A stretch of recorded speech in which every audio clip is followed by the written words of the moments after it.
This morning the title is You Are Targeted.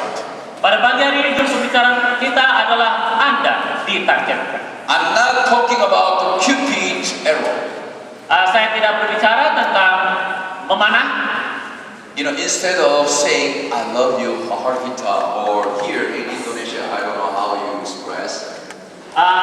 Daripada Anda mengatakan I love you atau dalam bahasa Tagalog mahal kita, dalam bahasa Indonesia aku sayang kamu. How about in Indonesia? I love you. Huh?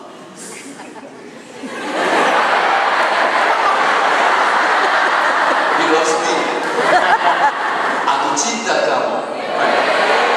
Aku cinta kamu. You know what? The people that love to express aku cinta kamu. Aku cinta kamu. Orang-orang yang mengekspresikan kata-kata sayang, kasih sayang. But in English, instead of saying I love you, there is another way. Ladies, maybe you can write down. You are loved. Di dalam bahasa Inggris ada kata lain daripada I love you, yaitu adalah engkau dicintai. You understand? You are loved. Anda pahami bahwa Anda dicintai. We have a Korean song. 사랑합니다. 나의 예수님. It means I love you, my Lord. Don't misunderstand. 사랑합니다. 나의 예수님. 사랑합니다. 아주 많이요. I love you so much, my Lord Jesus. That is the song. Okay, I think they all understand. The other one we said, 당신을 사랑받기 위해 태어난 사람. Do you know this song? 당신의 삶 속에서 그 사랑받고 있지요. This song is a Christian music composed for somebody who is understanding the love of God. You are truly loved by God the Father. Jadi lagu yang dinyanyikan adalah lagu Kristen yang menceritakan bagaimana kita dikasihi oleh Allah Bapa. Of course we can say that God loves you. Ya, kita sering mengatakan bahwa Tuhan mencintai Anda. But instead God loves you, you are loved by God the Father. Jadi sebaliknya dikatakan Tuhan mencintai kita, yang dikatakan adalah bahwa engkau dicintai oleh Allah Bapa. This morning the title is very, very important. Pada pagi hari ini judul ini sangat penting. You are targeted. Anda ditarget. It could be good meaning, at the same time very bad meaning. Artinya ini bisa bagus, tetapi juga bisa tidak bagus. If you are as the object of positiveness, you are good. Jadi kalau Anda merupakan satu objek dari sesuatu yang bagus, maka Anda bagus. But just like the poster wanted, it means you are criminals. The police and cops are looking for you. Tetapi kalau Anda berada dalam satu poster, kalau Anda dikatakan wanted, berarti Anda melakukan sesuatu yang tidak baik. Yesterday we had this image. Kemarin kita melihat pada gambar ini. The giant rock stand at the Mount Horeb.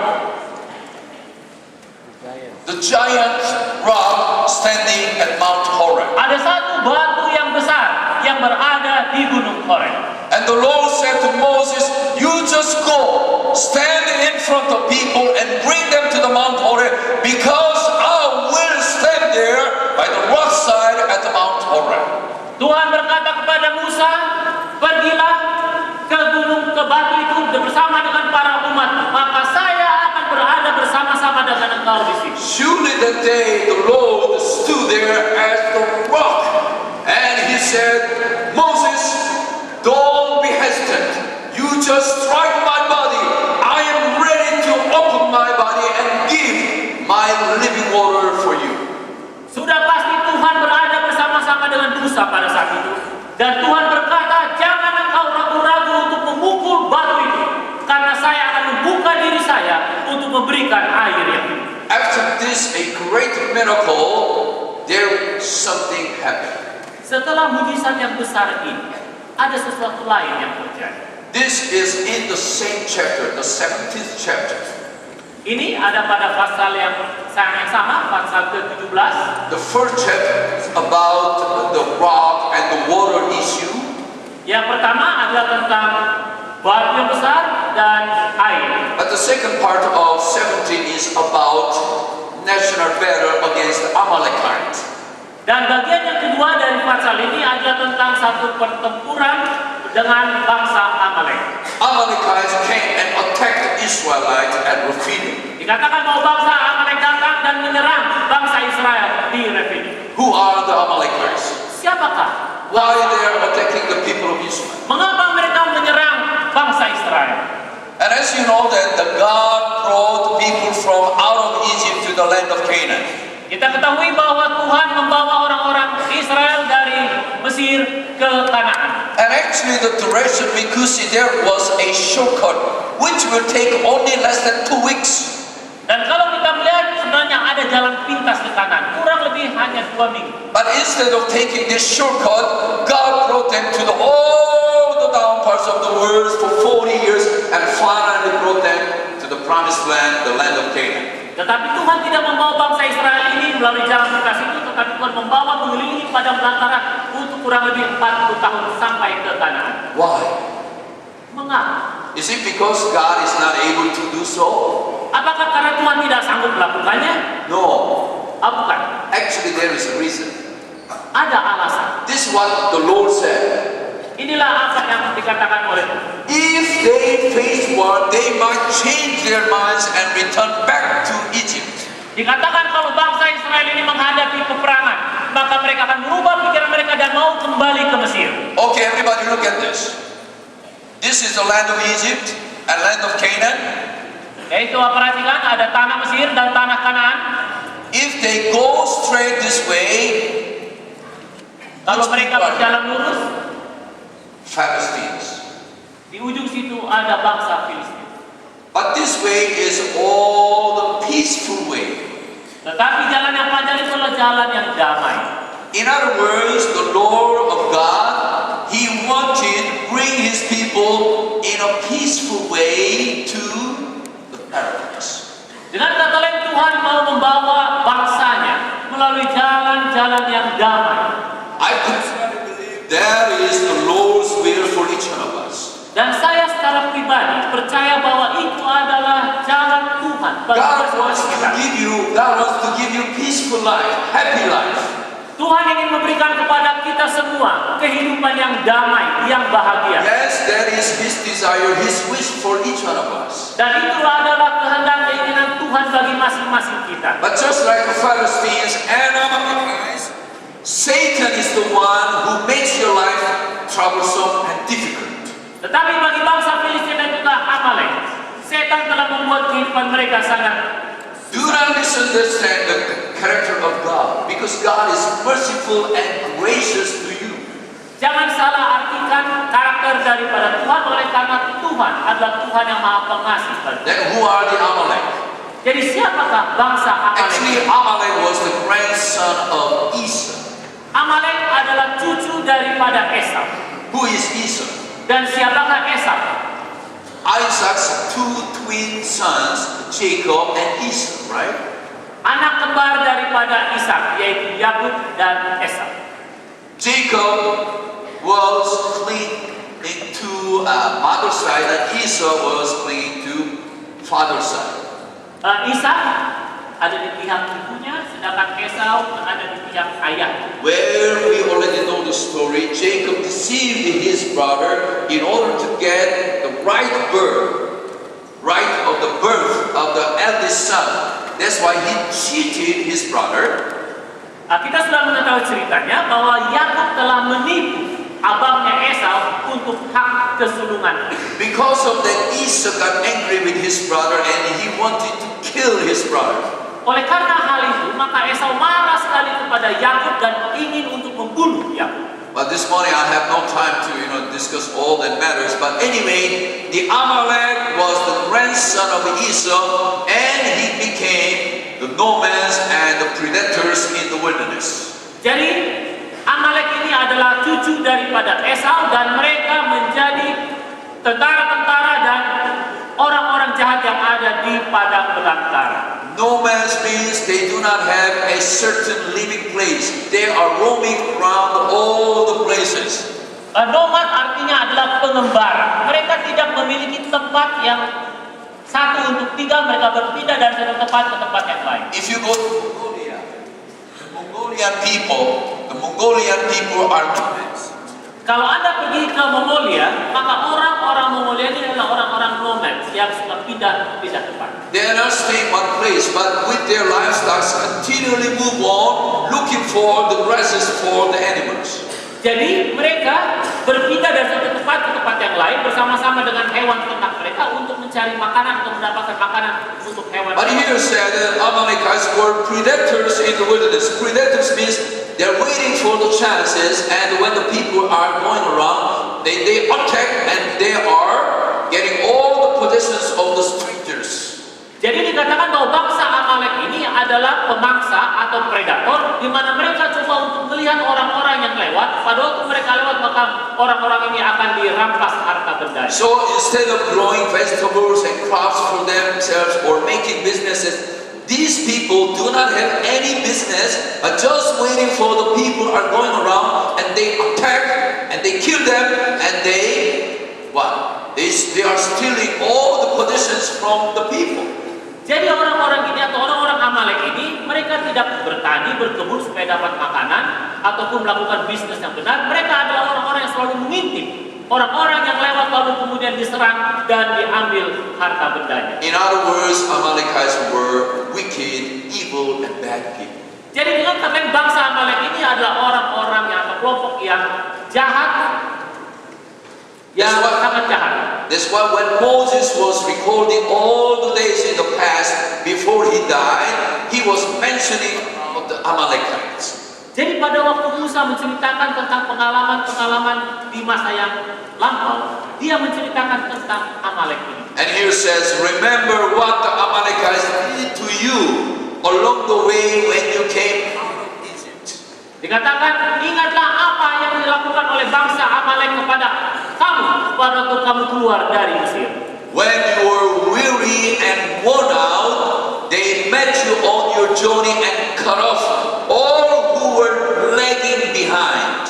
Dikatakan pada waktu Anda dalam keadaan susah dan sudah lemah, maka mereka datang untuk memotong Anda dan mengambil yang tertinggal. And Moses described them, they had no fear of God. Dan Musa mengatakan bahwa bangsa Amalek ini tidak takut kepada Tuhan. They were strong people. Mereka adalah orang-orang yang kuat. They're fighters. Mereka adalah petarung.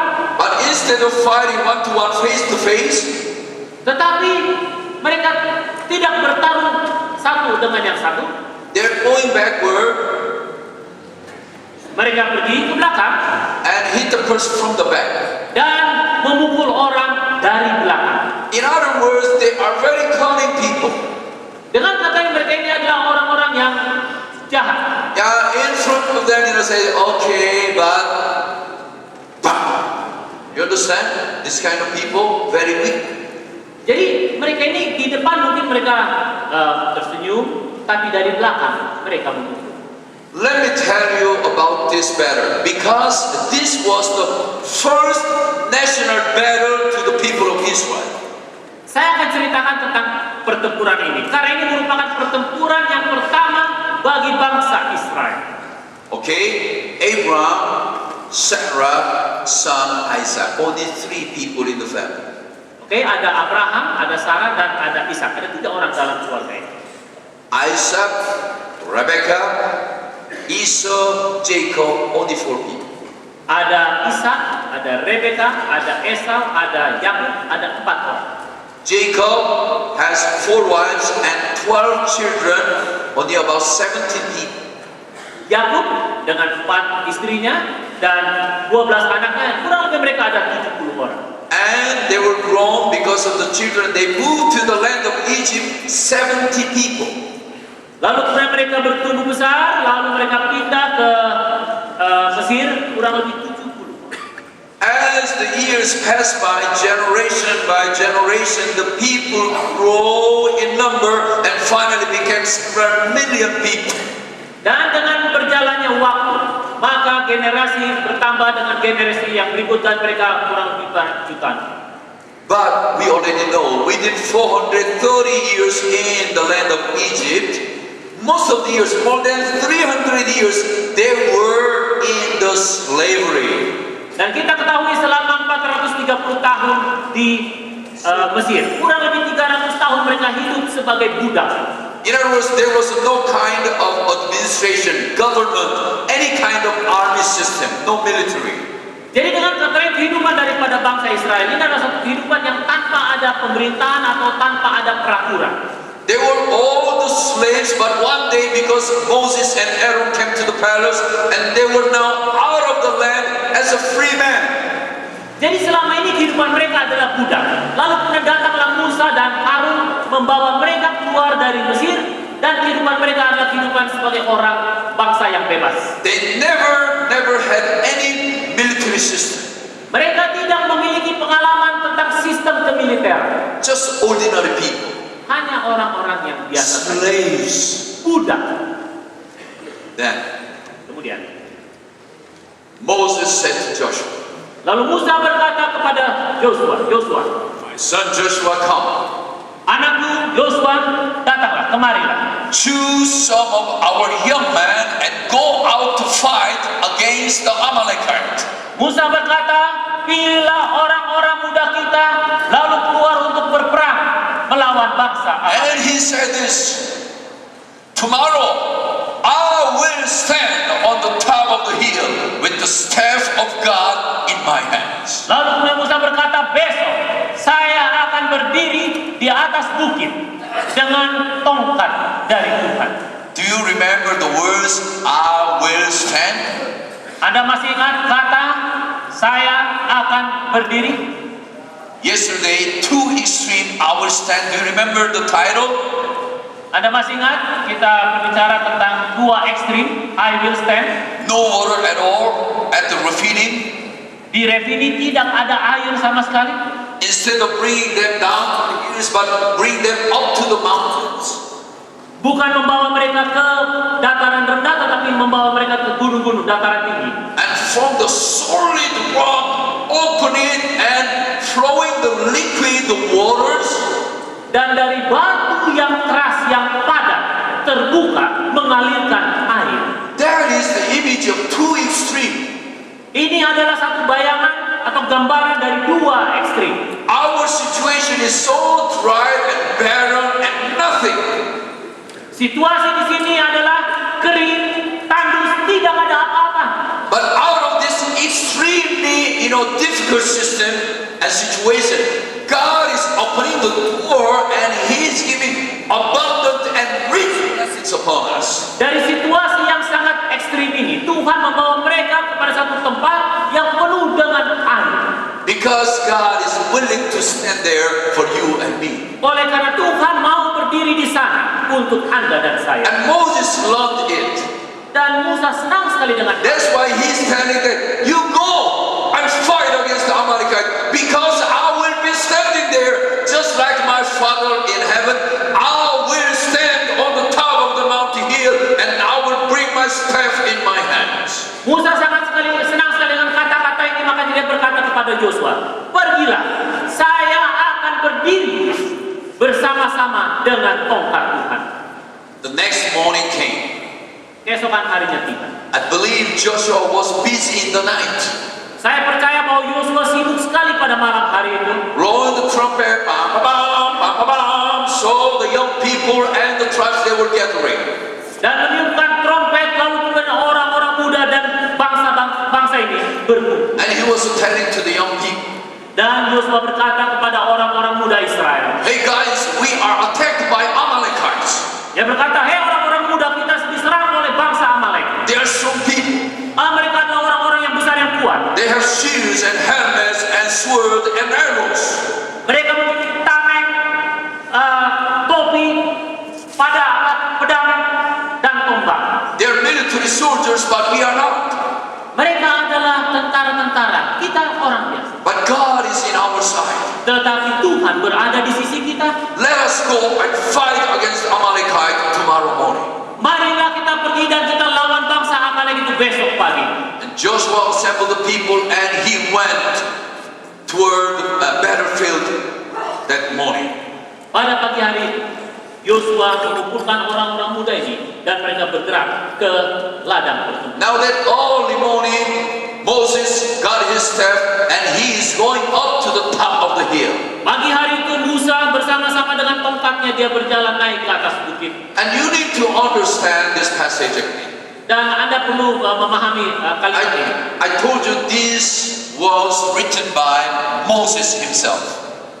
Saya telah memberitahukan bahwa ini ditulis oleh Musa sendiri. Psalm 19:10. Mazmur 90 ayat 10. The length of our days is 70 years or 80 if we have the strength.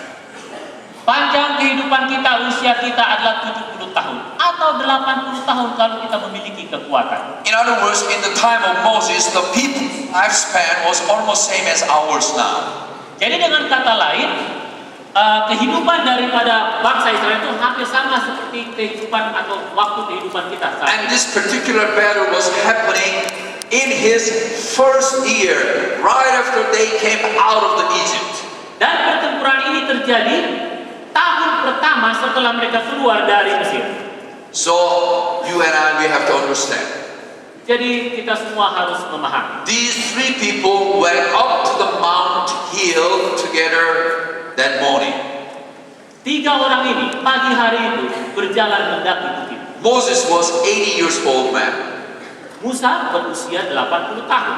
Aaron was 83-year-old man. Dan Harun berusia 83 tahun. And according to the theologians, they understood Mr. Hur as the maybe husband of Moses' older sister Miriam. Dan bagi beberapa orang teologi memahami bahwa Hur adalah suami daripada saudara putri daripada Harun dan Musa berusia 90 tahun. So the Bible scholars understood him as the oldest among three of them.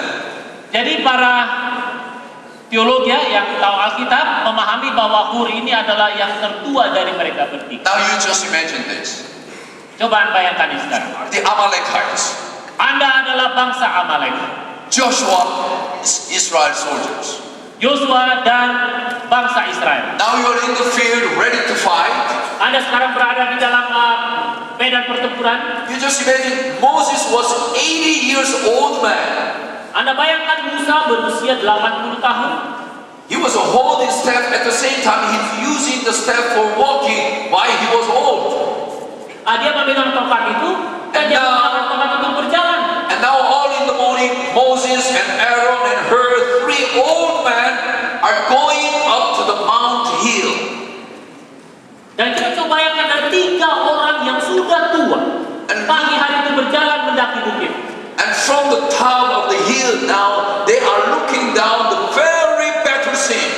Dan di atas bukit ini mereka bertiga melihat ke medan pertempuran itu. Maybe about 7 o'clock, the battle got started. Mungkin jam 7 pertempuran itu Amalekites were shouting, "Wow, let us kill the Israelites!" And they are invading. Orang-orang Amalek pada pagi itu mungkin mereka berteriak, "Oke, mari kita bunuh orang Israel," dan mereka mulai bergerak. And Joshua and his soldiers also, "Let us fight against the Amalekites," And now they are going and try to fight. Dan Yosua juga pada saat yang bersamaan mungkin dia akan berteriak lalu katakan, "Mari kita lawan bangsa Amalek," dan mereka kedua kelompok ini bergerak. As Moses and Aaron and Hur, three of them, the leaders are looking at the very battle scene. Moses lifted his staff into the air. Pada waktu itu ketiga orang tua ini melihat pertempuran itu, dan Musa kemudian mengangkat tongkat itu. And he said, "Fight my soldiers, because the Lord is on our side." Musa berkata, "Lawanlah tentara-tentaraku, oleh karena Tuhan ada di pihak." And he was looking up to the heaven and, "Almighty God, your people are fighting against the Amalekite. Please give us the winning experience today." Musa pada saat itu mungkin dia sedang mengenadap ke atas dan berkata, "Tuhan, bangsamu sedang after they noticed this, Tapi kemudian mereka melihat hal ini. as long as Moses held up his hands, the Israelites were winning. But whenever he lowered his hands, the Amalekites were winning. Di sini dikatakan selama Musa mengangkat tongkat itu, bangsa Israel menang. Tetapi pada waktu tongkat itu turun maka bangsa Amalek yang menang. You need to understand this scenery. Anda perlu memahami pemandangan atau keadaan ini. Everybody, please head up. Oke, tolong kepala ditegakkan. Look at me. This is very important lesson this morning. Pagi ini adalah satu pelajaran yang penting sekali. Let me tell you, this is not internet game. Ini bukan permainan internet. This is not soccer game or badminton game. Ini bukan pertandingan bola kaki atau badminton. This was a battle. Ini adalah satu pertempuran. You know the meaning of battle? Anda tahu apa artinya pertempuran, peperangan? Instead of tennis racket or ball, they have sword and arrows. Jadi bukan hanya bola atau raket, mereka ini memiliki apa? Tombak. Here the Israelites were winning means Israel people are killing the Amalekites. Pada waktu bangsa Israel dalam keadaan menang, mereka sedang membunuh bangsa Amalek ini, orang-orang Amalek. Here the Amalekites were winning means Amalekites were killing Israel people.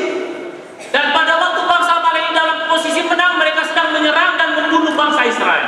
You just imagine if my son and daughter are fighting against some gangsters, and the gangsters have knives and hammers and like that. And will you be just looking at it? Hey Samuel, Christina, fighting. Jika kita memiliki anak kita, laki-laki atau perempuan, lalu kemudian berhadapan dengan preman yang menggunakan segala alat yang bisa membunuh, apakah kita hanya akan berdiri dan mengatakan, anak-anakku, saya sedang berkelahi? It's not a numbering game 3041. No. Once he is winning, it means my son, my daughter will be killed. Ini bukan satu permainan antara 2, 3 orang, 4 orang, tidak. Pada waktu lawan kita sedang menang, berarti nyawa kita menjadi pertaruhan. The battle means matter of life or death. Pertempuran ini berbicara tentang hidup dan mati. Of course, in the beginning, Moses didn't recognize that. Pada awalnya Musa tidak menyadari hal ini. So he was holding his staff and he shouted, "Yes!" Jadi pada saat itu dia angkat dia punya tongkat dan katakan, "Oh ya." But after about 10 minutes, so tired. Imagine he was 80 years old. Jadi mungkin setelah 10 menit dia sudah lelah. Bayangkan dia ini berusia 8 tahun. Yes! Mungkin pertama dia semangat, ya katanya. Oh, I was so tired. Kemudian dia lelah. So he just left it down. Kemudian dia turunkan tangannya. And he massaged it. Dan dia mungkin mulai urut-urut dia punya bak. And as he was looking at, all of a sudden, Amalekites were winning and they were killing his own Israelites. Dan mungkin pada waktu itu, waktu dia sedang mengurut bahunya, dia melihat bangsa Amalek sedang menyerang dan membunuh bangsa So Israel. Moses, what's happening? Oh my goodness. Lalu kemudian Musa Fight! Again he was shouting and lifting his staff up in the air. Lalu kemudian Musa melihat, apa yang terjadi? Lalu kemudian dia angkat lagi tongkatnya dan katakan, ayo, perang. I believe Moses did maybe several times until he surely recognized, if my hands up with the staff of God, my people is winning. But if my hands is down, it's a winning. Musa mungkin pada awalnya tidak menyadari. Pada waktu tongkatnya ke atas, orang Israel menang. Waktu tongkatnya ke bawah, orang Amalek yang menang. Tetapi kemudian dia menyadari hal itu. But thank the Lord, these old leaders were wise. Tetapi puji Tuhan, pemimpin yang tua ini memiliki hikmat yang berasal daripada. Soon after Aaron and Hur realized that, it depends on the hands up and down, our people are winning or lost. Dan kemudian Harun dan Hur mulai menyadari, kalau tongkat itu naik atau turun itu menentukan siapa yang menang. So what did they do? Jadi apa yang mereka lakukan?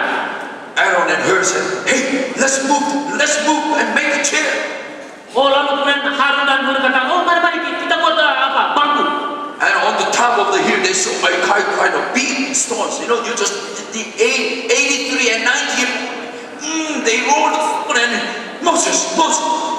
sit down here. Coba kita bayangkan dua orang tua berusia 83 dan 90 tahun sedang menggeser batu yang besar, lalu kemudian berkata kepada Musa, Musa duduk di sini. Yeah, while his hands are still up and Moses, okay, let me sit down. Mungkin sementara dia mengangkat tongkatnya, lalu Musa katakan, oke, saya akan duduk. And the Moses, Aaron and Hur, hold his hands and staff. Let it be like this, always, ever, permanent, lifting up in the air. Jadi kemudian Harun dan Hur kemudian akan memegang tangan Musa, lalu kemudian tongkat itu terus ada di situ sepanjang hari. Let me read this, so that his hands remain steady till sunset. Oh. Dan dikatakan situ bahwa tangan Musa tetap di atas sampai matahari terbenam. In other words, it was one full day battle. Jadi dalam kalian pertempuran ini adalah pertempuran seharian penuh. Do you see the sun? Anda melihat ini? Do you see the sun? Anda lihat itu matahari? I got this picture from Google. Saya dapatkan gambar ini dari Google. And I thank the Lord. Dan saya bersyukur, berterima kasih kepada Tuhan. Wow, somebody spent many hours and drew this picture. Ada orang yang menggunakan waktunya untuk menggambarkan. And he exactly understood what I understood. The sunset hour. Still, Moses and Hur and Aaron holding the staff until the sunset hour. Dan kalau kita melihat sampai pada matahari itu terbenam, Musa, Harun dan Hur terus mengangkat tongkat.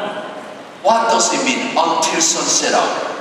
Apa artinya sampai matahari terbenam? Why he lifted his hands steady firm until the sunset hour? Mengapa tangan atau tongkat itu terus ada di atas sampai matahari terbenam? It means until the sunset hour there was a battle, and at the end of the sunset, finally the total complete victory was given to the people of Israel. Jadi dengan katakan ada pertempuran selama 1 hari dan tongkat itu tetap berada di atas sampai matahari terbenam, berarti kemenangan bagi bangsa Israel. My friends, I am telling you this morning, Sahabat-sahabatku, saya ingin mengatakan kepada Anda pada pagi hari ini, Tabara is old man, Bapak Tabara ini sudah cukup tua. and until his very ending sunset hour, God will be fighting for your life. Tetapi sampai matahari terbenam daripada Tuhan akan tetap menggunakan Bapak. My friend Bartholomeus and I myself, we are growing old, but I have conviction, my Lord, Jehovah God will be standing with me until the sunset hour, until I have my complete victory in His life. Saya, Pendeta Joshua Sindang, sahabat saya, Bapak Bartolus Menggolan, kami masih muda, kami akan tua. Tapi saya percaya bahwa tangan Tuhan, tongkat itu akan ada bersama-sama dengan kami di atas. Dan kemenangan itu akan menjadi bagian kami. You, my friends, you need to understand this better. Because this is not the battle which happened about 3,500 years ago. Saudara-saudaraku, Anda harus memahami pertempuran ini. Pertempuran ini bukan tentang satu cerita 3.500 tahun yang lalu. Actually, the battle is in now, in our time, in your life, and in my life. Tetapi pertempuran itu ada sekarang pada diri kita masing-masing. You and I, they are in this picture. Kita ada di situ, di gambar-gambar itu. I told you 7 young girls came to me, and yesterday about 15 of you, 22 of them were all there crying, and they said, I'm fighting against my enemy. Ada 7 wanita atau mahasiswa yang datang. Kemarin ada 15, 22 orang yang datang. Anda berada di pertempuran ini. You guys are in this picture. Anda semua, kita semua berada di dalam gambar ini. You are fighting against your own satanic enemies. Anda sedang melakukan pertempuran dengan musuh Anda, setan. But I tell you, if you are losing, it means you are spiritually, physically dying away. Saya ingin mengatakan jika Anda kalah, maka secara fisik Anda sedang So this morning I'm encouraging you to fight against Amalekite with the winning spirit. Jadi pada pagi hari ini saya ingin mengatakan kepada Anda, berperanglah melawan bangsa Amalek dengan roh kemenangan. When you are fighting against your enemies, look up the hill, because your leaders, your professors, your pastors, and administrators pray for you. Pada waktu Anda melakukan pertempuran ini, lihatlah kepada bukit itu, lihatlah kepada pimpinan-pimpinan Anda, pendeta, orang tua. All you professors, listen to me carefully. Kepada para staf dan dosen, you are the leaders on the top of the hill this morning. Anda adalah pimpinan-pimpinan yang berada di atas bukit itu. Nursing department, commerce and business and English department and theology department, you are the professor there, and your students are fighting every single day against Satan. Dari fakultas mana saja Anda adalah pimpinan yang berada di atas bukit itu, dan mahasiswa-mahasiswa sedang dalam pertempuran. And you need to lift your staff of God, your victorious winning spirit for your own students. Kita perlu mengangkat tongkat Tuhan itu supaya kemenangan boleh menjadi bagian daripada anak didik kita. Until victory was given to your own people, never bring your hands down. Sampai kemenangan menjadi bagian daripada bangsa ini, umat ini, jangan pernah turunkan tangan dan tongkat itu. Finally, sunset our king, and the victory was given to Joshua and his people. Pada petang hari matahari terbenam, kemenangan adalah milik daripada Yosua dan bangsa Israel. I told you it was the first national battle of the Israelites. Saya telah katakan tadi bahwa ini adalah satu pertempuran terbesar yang pertama bagi bangsa Israel. They never had a kind of national battle against any people in the past history. Di waktu yang lama mereka belum pernah melakukan menjalani pertempuran seperti ini. But in this first national battle, God was there as the banner for him, for his people, and God gave them victory. Tetapi pada pertempuran pertama ini, Tuhan ada bersama-sama dengan bangsanya dan Tuhan memberikan kemenangan. Repeat after me, please. Mari kita baca sama-sama, atau Jehovah Nissi. Jehovah. Everybody, Jehovah Nissi. Jehovah Nissi. The Lord is my banner. Lord is my banner. The Lord is my banner. The Lord is my banner. Now, look at this image. Coba kita lihat gambar itu. To me, it's more realistic. Mungkin gambar ini lebih nyata. I got it also from Google. Saya juga dapat ini dari Google. When I found this, I prayed and I thanked the Lord. Pada waktu saya mendapatkan gambar ini, saya berdoa dan bersyukur kepada Tuhan. Somebody spent 100 hours and made this perfect, beautiful drawing. Bahwa ada seseorang yang menggunakan banyak waktunya untuk menggambarkan. Look at that old Moses, 80-year-old Aaron, and 90-year-old Hur. Coba lihat ini, Musa yang berusia 80 tahun, Harun 83 tahun, Hur yang berusia 90 tahun. As they lift their hands, they're looking away. Pada waktu mereka mengangkat tangan mereka melihat ke medan pertempuran. You know, let me tell you, my son and my daughter are living in the States, California, Loma Linda area. Anak laki-laki dan putri daripada pendeta Joseph sekarang tinggal di Amerika Serikat di daerah Loma Linda. You know, I, as the father of my two children, I pray every morning, every time before I go to bed. Whenever I travel, I always report my presence to my children and I pray for them. Sebagai ayah, saya selalu berdoa untuk anak-anak saya. Pagi hari, kapan saja, saya selalu berdoa dan menyatakan kepada anak saya bahwa saya ada bersama-sama dengan mereka. Last weekend I was in Taiwan. Akhir pekan yang lalu saya berada di Taiwan. I wrote Samuel, Christina, Dad is in now Taiwan Adventist College and preaching 10 hours for the faculty and theology department students. Please pray for me. Saya menulis, atau pendeta Joseph menulis kepada kedua anak Samuel, Christina. Ayah sekarang berada di Taiwan Adventist College untuk mendoakan saya. Of course, they know that I and my wife are praying for them every single day. Saya dan istri saya selalu berdoa untuk hal itu setiap hari. There is Father's love and there is Father's eye. Dan inilah apa yang terjadi. Mata pandangan seorang ayah. Focusing on the children's life. Terfokus pandangan ini kepada kehidupan daripada anak-anak mereka.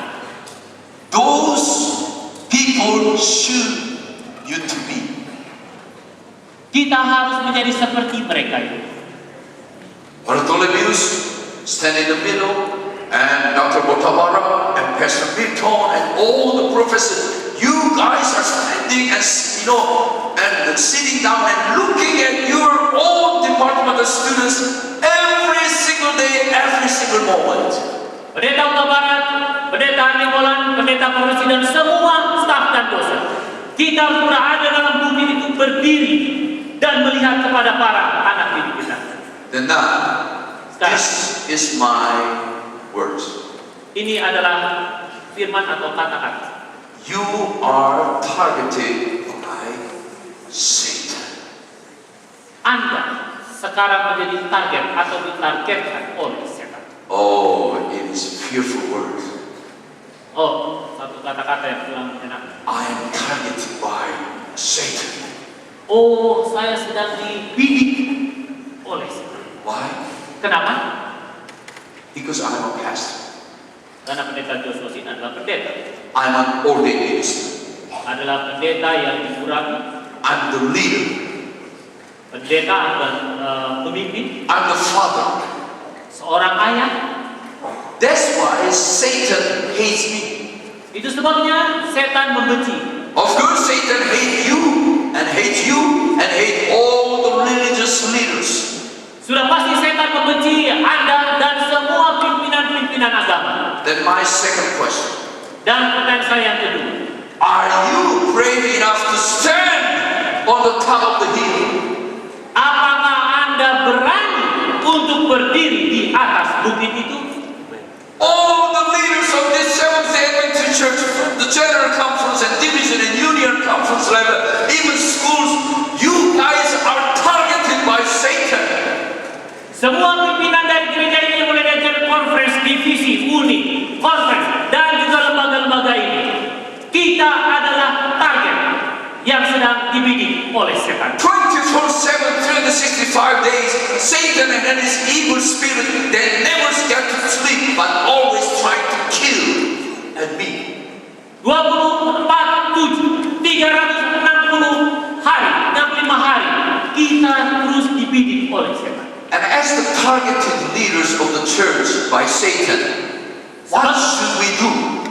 Sebagai pimpinan-pimpinan yang sedang dibidik oleh setan, apakah yang harus kita lakukan? Kind of inspiration rise about this very situation. Roh Tuhan menuliskan hal ini. When Israel triumphed, Moses was reaching his hands toward heaven. Pada waktu bangsa Israel dalam kemenangan, Musa mengangkat tangannya ke surga And interceding in their behalf. dan menjadi perantara bagi bangsa. Interceding means praying for the people. Intercessory prayer for the sake of his own army. Perantara adalah mewakili bangsa itu berdoa. So when all the Israel of God prevail, it is because the mighty one undertakes their case and fights their battles for them. Jadi ketika bangsa ini menang, itu berarti bahwa Allah yang Maha Kuasa itu mengambil pertempuran itu dari mereka. Moses on the mountain was pleading with the Lord. Musa di bukit itu sedang memohon kepada Tuhan. While Joshua and his soldiers were fighting against the Amalekite, Moses continually offered a plea, supplication to the Lord.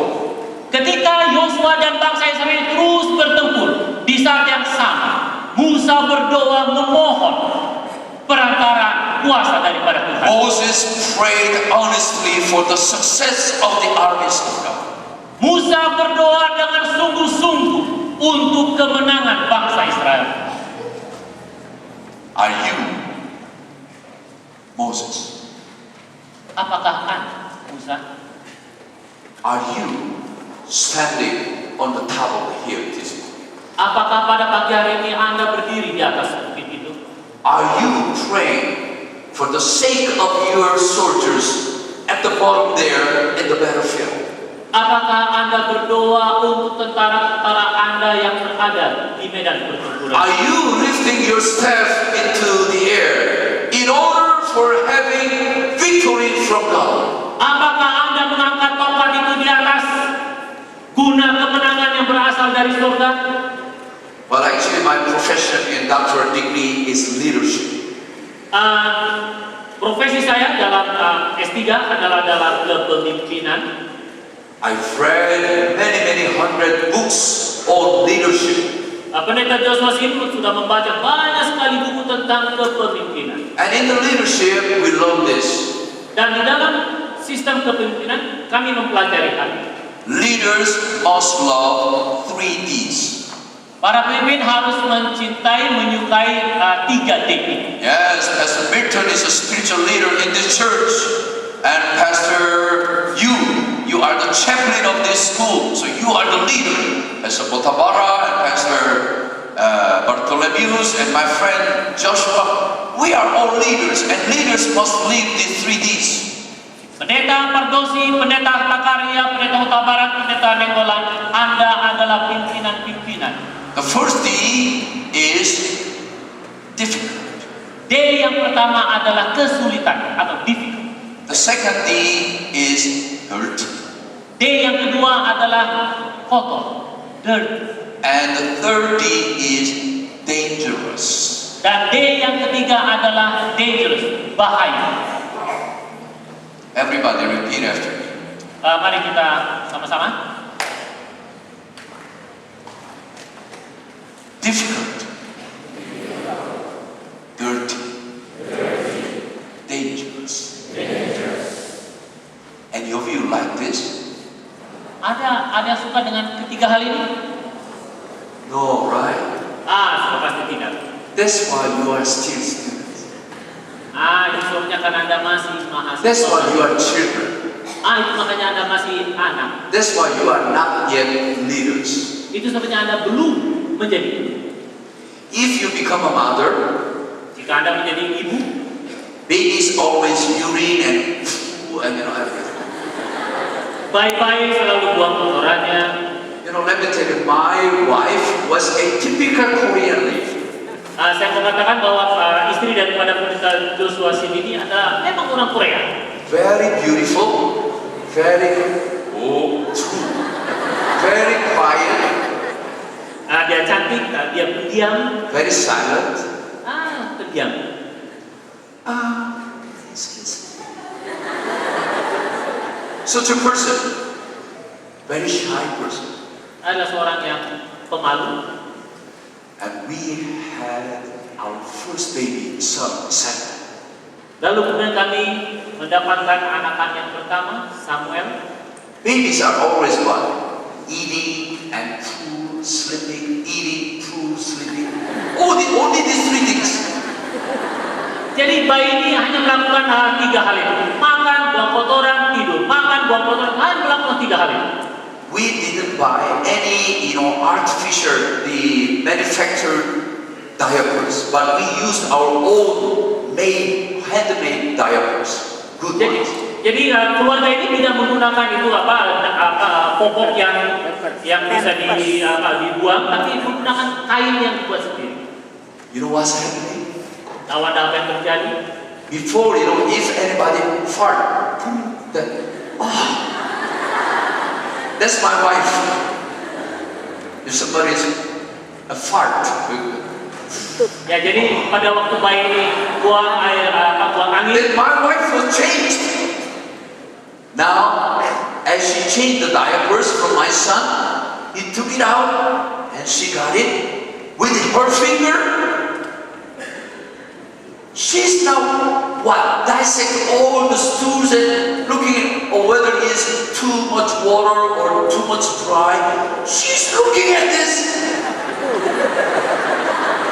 And not only that, she's even smelling. Oh my. Jadi apa yang dilakukan oleh istri daripada Cornelius ini pada waktu bayi mereka itu buang kotoran, lalu istri ini akan coba melihat kotoran itu apakah basahnya tutup, bagaimana? It was for her very difficult thing, touching something dirty. It was for her very dirty thing. Dan ini merupakan satu situasi yang sangat sulit bagi dia menghadapi sesuatu yang kotor bagi dia. But ever since she became a mother of a son, she was changed. Tetapi pada waktu semenjak dia menjadi seorang ibu, dia berubah. Why? She simply became a leader. Oleh karena apa? Oleh karena dia sekarang menjadi seorang pemimpin. Dangerous things. Hal-hal yang berbahaya. If you just imagine there is a dangerous thing or hole, and your children are running toward that, you say, "Hey, it's dangerous." Will you say that? Dan kalau kita coba lihat ada satu hal yang berbahaya, lalu kita lihat anak-anak kita sedang berjalan ke arah yang berbahaya, apakah kita hanya berkata, berbahaya? You will run and it's dangerous. Tidak akan terus berlari lalu kemudian akan menghadap anak-anak itu, lalu kata, jangan pergi situ karena berbahaya. If any dangerous thing would happen, will you ask, "My son, you touch, you go because it's dangerous. I'm old, you go." Can you say this? Apakah kita juga akan mengatakan kepada anak kita pada waktu satu hal yang berbahaya, kita anak cuma pegang itu karena berbahaya karena saya sudah tua. Apakah kita akan lakukan itu sebagai orang tua? Of course, my son is already married. He's 26 years old, a strong man. But still, I ask the father, if any dangerous thing is here, I do not let him come. Just, hey, Sam, Krishna, go. I'll take care of it. Walaupun anak saya Samuel sudah berusia 26 tahun dan sudah menikah, tetapi saya masih adalah orang tuanya. Kalau dia menghadap sesuatu yang berbahaya, saya akan terus berkata dan menghadap, jangan. Why do I willing to touch this difficult and dirty and dangerous thing? Mengapa saya mau memegang, menahan barang atau benda yang berbahaya ini? Because I love my children. Oleh karena saya mengasihi anak-anak saya. That's the only reason. Nothing else.